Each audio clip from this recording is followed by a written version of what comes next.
Does the end of your nose feel too round or too wide? Rhinoplasty may help refine and shape the tip of your nose.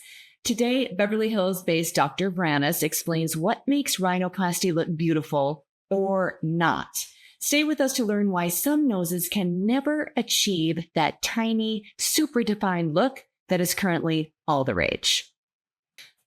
Dr. Brannis, I think I have a bit of a round edge of a nose. Maybe that's the way we grow them here in Minnesota, but I'm pretty okay with it. My friend, however, in college, a beautiful girl, always spoke about her dissatisfaction with her large round end of her nose. It was almost comical.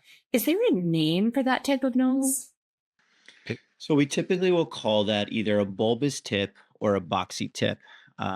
In general, it just means that the cartilages underneath are too far apart from each other, and it kind of creates like a tented appearance outside, and it lacks that real crisp definition that a lot of women will crave. So when a patient comes to you with a bulbous tip or boxy tip and they say, I want a tiny celebrity nose, what kind of transformation are they really looking for? I think in general they just want the tip to be cuter. So they and that usually does mean trimming the cartilages, reshaping those cartilages. Now there is a caveat is that you have to also assess the skin thickness. And so what I mean by that is that the cartilage underneath creates the structure, it creates the footprint. And you can make these things incredibly sharp, but if the overarching kind of covering, the skin is very thick, think of like a big comforter on a bed, you're never going to see the definition of whatever you created underneath. Versus if you created the exact same tip definition and then the skin is thin like a bed sheet and you put the sheet over top, you're going to see every little detail and it's going to be this tiny, tight little diamond shaped tip that everyone craves. So the now, if it's too thick, you don't see shape. If it's too thin, you see every little irregularity. So the ideal skin thickness actually is kind of like Goldilocks. It's like right in between where it's thin enough that you see the shapes, but it's also got a little bit of padding where a tiny little irregularity because you can't make both sides of the cartilage exactly the same. But those little irregularities are camouflaged because there is a little bit of thickness to the skin. So think of Goldilocks, too thick and you don't see anything, too thin and you see everything, you see too much, and then just right is perfect. I've heard that a surgeon might need to remove quite a bit of cartilage to make that tip look less round. What are the risks with that? Oh, that's a great question. And that's honestly one of the biggest reasons for a revision rhinoplasty that I see in my practice is that this initial surgeon took out way too much cartilage. And while it looked good for the first couple months, 6 months, even a year, it just, there's not enough cartilage and support. And then over time, it starts buckling in because it can't resist the forces. And you end up with this like very, what we call pinch tip. So basically, the tip is fine, but right next to the tip, instead of it being strong and triangular, it starts coming in. It can also affect breathing because that is what we call the external valve. So that's the entryway of the air coming in. So one of the things that patients will notice is that whenever they breathe in, that external rim buckles in. Two, they have trouble getting air in. And then three, just the appearance over time is like, wow, it looks like I just put like a clothespin on my nose and it pinched it. What kind of questions could a beauty seeker ask their surgeon to make sure that, that doesn't happen? Great question. So, one of the things is, okay, doctor, well, if we're going to remove cartilage to make it cute refined, how are we going to address the stability? And so, usually, what I'll tell patients is it's like a club, one in, one out. So, when I take a little bit of cartilage out, I put cartilage in a different place to reinforce the existing cartilage. So, I repurpose it. I really don't kind of take it out and throw it away. I'll use that cartilage is so precious. And you only get one chance. Once it's in the trash can, you can't come back and reuse it. Then this is why for a lot of revisions we have to go and get someone's rib is because we need cartilage. And so when you have that precious perfect cartilage that's like it's been in your nose your whole life, you're just repurposing it, you're moving it around a little bit.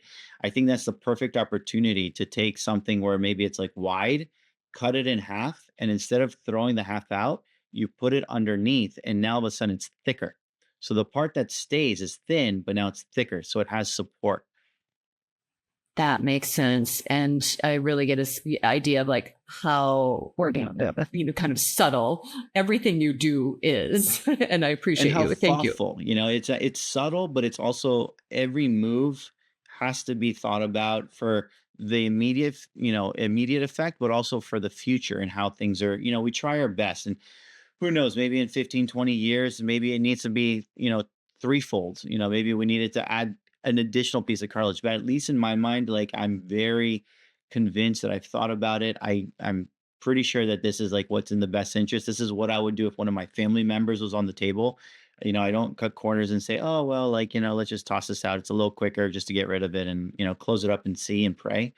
Every move, every maneuver is, well thought out, well planned ahead of time. And so, during surgery, it just becomes the dance. It's like a Broadway play. These actors and actresses have been performing and practicing for months. And then when the show goes on and the curtain comes back, for them, it's just kind of like another day, just kind of executing what they practice. And surgery is the exact same way. After surgery, is it typically beautiful or not to a patient to have a new nose tip and it catches the light, like with all of the visible edges, if you will? I think whether you've had a rhinoplasty or never had a rhinoplasty, if you, especially in today's day and age where there's cameras, selfie mode, Zoom calls, ring lights, 5 ring lights, overhead lights, and we're just kind of looking at ourselves more than we ever have. You're always going to have good angles, bad angles, mediocre angles, favorite sides, not like less favorite sides. And so, I think whether you've had a rhinoplasty or not, you're gonna have some angles that you just like more than others, or there's gonna be one picture that it was taken from one side, the angle, the light was hitting you from the other side, it causes shadow. It looks like it's, there's an irregularity, or it looks like it's deviated, or it looks like it's too big, or it looks like it's too small. I mean, I think at that point you just say, hey, take the picture over again and move on with your life and not, save this picture, run to your surgeon and say, oh my God, look, in this one picture, it looked terrible. And then you look at it, it looks great in person. You take pictures, it looks good in pictures. You look at all the other pictures on the camera roll, they look great. And they're like, no, but that one picture looks terrible. And so I think at that point, you have to reframe and say, listen, like you're going to take some bad pictures. I'm sorry. I take bad pictures all the time. Oh my Um, goodness.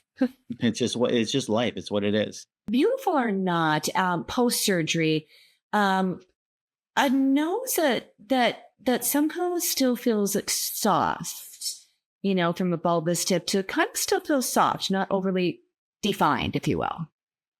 I think that goes into the preoperative conversation you have with a patient. You look at where they're starting from, you assess what they want with their words, you assess what they want with some pictures in terms of they look at you or you guys go together through some photos that they say, this is what I want ideally. And then you have to figure out, is this achievable based on what they're starting with and what they have and what they want? And then you make a plan.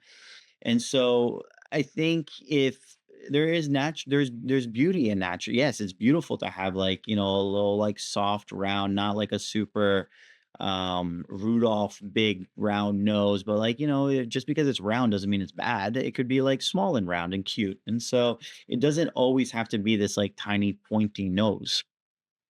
Okay, our big question is about that tiny, pointy, ultra defined look. Is it possible that some bulbous noses can never physically achieve that look? So yes, the short answer is yes. And some patients don't want to hear that. But the reality is that you can make the cartilage, the structure underneath super pointy, super sharp. But if their skin is thick and you lay that on top of this like very beautifully elegant pointy cartilage, from the outside, it's just going to look like a hump or like a hill.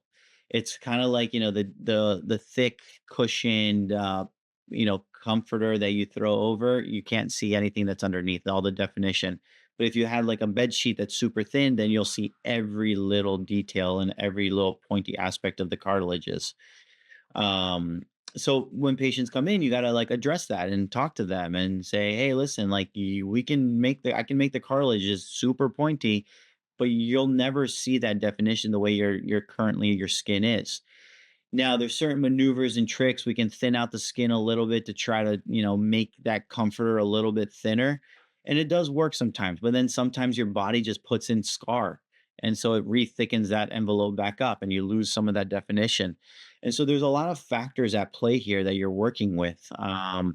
To combat the scar, we'll do some steroid injections to calm that scar, thickness down. And so it's always a dynamic interplay between what you have structurally, what you're born with, phenotypically, what is in our, arsenal, whether it's a scalpel to cut things out, sutures to tighten it, steroid to thin things out, scar. We do some Accutane, we do some radio frequency microneedling treatments to like make the skin a little bit thinner. So we can try our very, very best, but at the end of the day, your result is going to be some culmination of all these variables, and you can't unfortunately control every single one as much as we would like to, as much as we think that we're in 2026.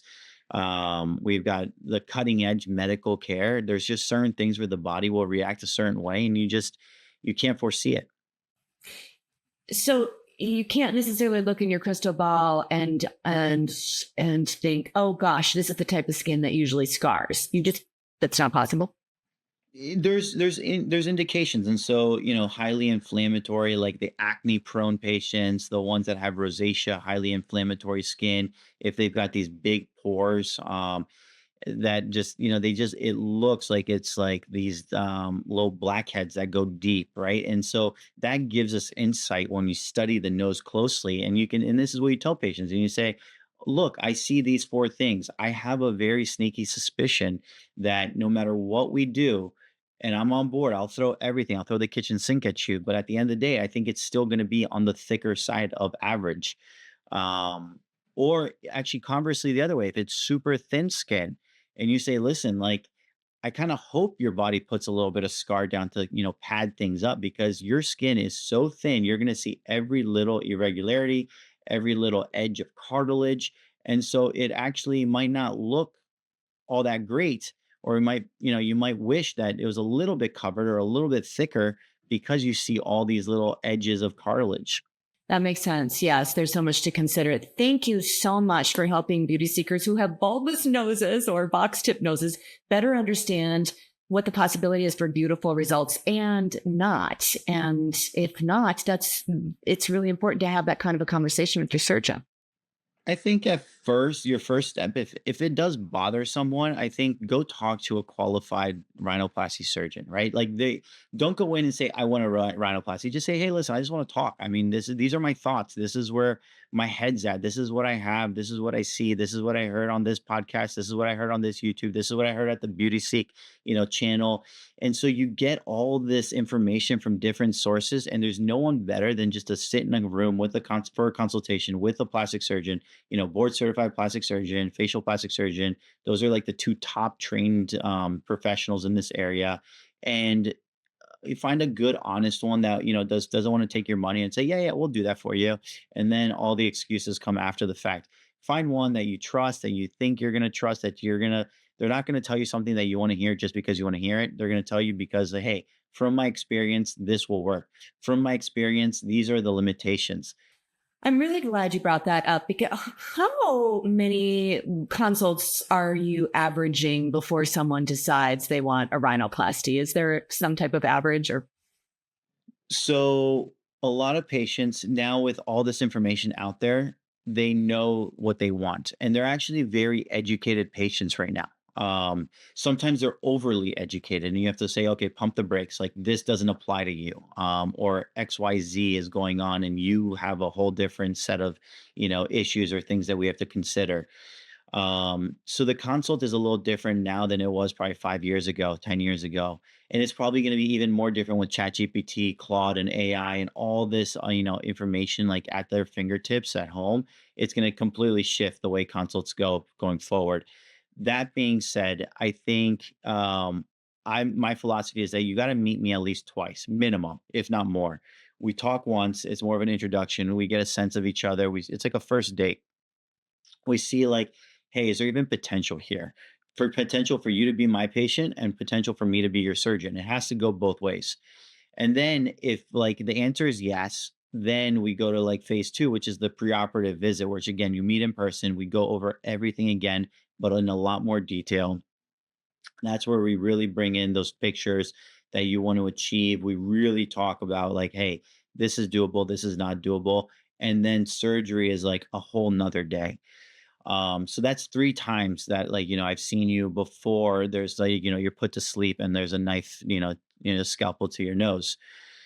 That's my philosophy. And some patients want to go, they have an initial consult, they go see 2 other surgeons, and then they come back and they say, "Hey, wait, I have like 10 more questions." And then they're like, "Okay, now yeah, I think you're the one I want to go with." And then we have the preoperative visit. So the preoperative visit is like after you've kind of said like, "Hey, you're the person I'm choosing." And so that's a separate visit, but you can have a first consult, second consult, a virtual consult, a third consult, a phone call, like, as many times as you need, because at the end of the day, I want you to feel comfortable that you've made the right decision. This is a really big life decision. That's just my philosophy. I love that. I'm so glad to hear that there's more education happening. That's why we launched Beauty Seek. And it's tough. I feel bad. I do feel bad for patients sometimes.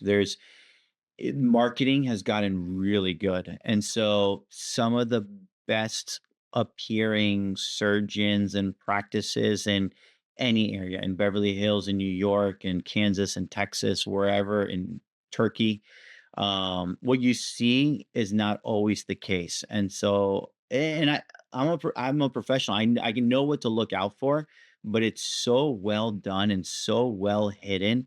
Credentials are often like hidden, or like, just kind of like move past the credentials. Yeah, I'm a cosmetic surgeon. Like, there's so many things, like these little things that a lot of patients, like most people in America or, around the world, you'd say like, "Oh yeah, it sounds legit, sounds credible, sounds great. Yep, the website's great, the Instagram's great, of course it's going to be great." And it's like not the case at all. Do you think you could tell the difference if it was just a camera that was making a nose look better 2 minutes before a different camera lens was used? Yeah, I think a well-trained surgeon can probably pick up on 90 to 95% of the tricks. Some tricks are so good, and this is again why I say I feel so bad for the patients, is that some of the tricks are so good that you can't even pick up on it. Okay. So I wonder if one of the questions should be, what kind of camera did you use? It's not just the camera. It's how you set up the lights, how you dim the lights, how you like, do you backlight, do you front light, do you blow up imperfect? So, all these things that a lot of times even companies that are like billion-dollar companies show up to the office with a pamphlet and they're like, "Hey, buy my product. Like, look how amazing these before and afters are for a laser, for a cellulite treatment." And you look at it and you say, "Are you kidding me? Like, this picture's dark. This picture's backlit. This picture's front lit. Front light is going to take away all the shadows and blemishes and cellulite." Like, it's like, this tells me nothing about your treatment. And this is like a published, like, marketing tool from a billion-dollar company that you'd think has one, access to good before and afters. You'd think if you're trying to sell your product, you're gonna like pick like the best before and after, most standardized, most, truthful and honest, if your product really works, and you're gonna put that on a pamphlet and then go around and like sell it. But even these companies come show up. I'm telling you, these brochures are like half of them you laugh at. Yeah. I interviewed Dr. Zachary, and she said in her education, they were trained how to take before and after photos, never do table photos, always have the same lighting, have them the same distance. So it's truly, the most accurate picture. And so that was part of the schooling. Oh, it's part of all our plastic surgery residency training. And that's why if you go like, you go to a plastic surgeon that's board certified, they're not only are they trained on doing it, but even during the oral examination is a huge component. The photography is a huge component of your oral to pass your boards. Photography is massive.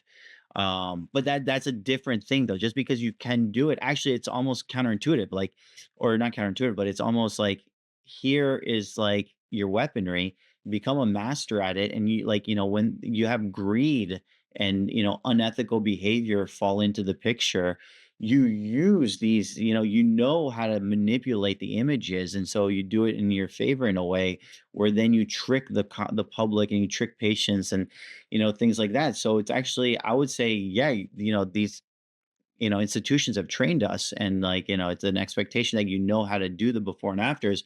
But some people get greedy and they use those exact tools to, make things look more, better, or they make it look more unrealistic. They make it look like the wow factor, the shock factor, because that's what's going to go viral. That's what's going to boost their practice. And so there's a lot of greed out there that's, manipulated and fueling some of the manipulations. It's unfortunate. It is really unfortunate, but now you inspire me. I think we're going to have to do an interview where we can kind of show here's what you should be looking for in the before and afters. And now with AI, it's only just going to increase.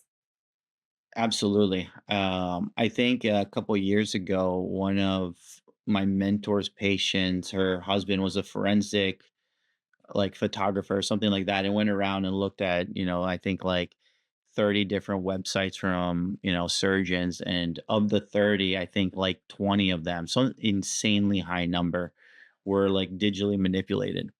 Okay.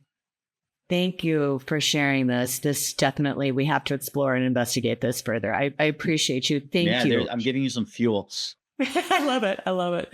Thank you for contributing again. Returning champion, Dr. Vranis, Beverly Hill based, board certified.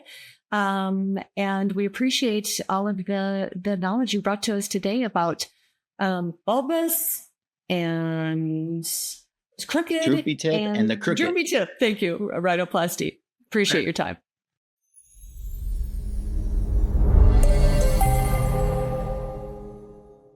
Thank you. Thanks for having me. Till next Thank time. you.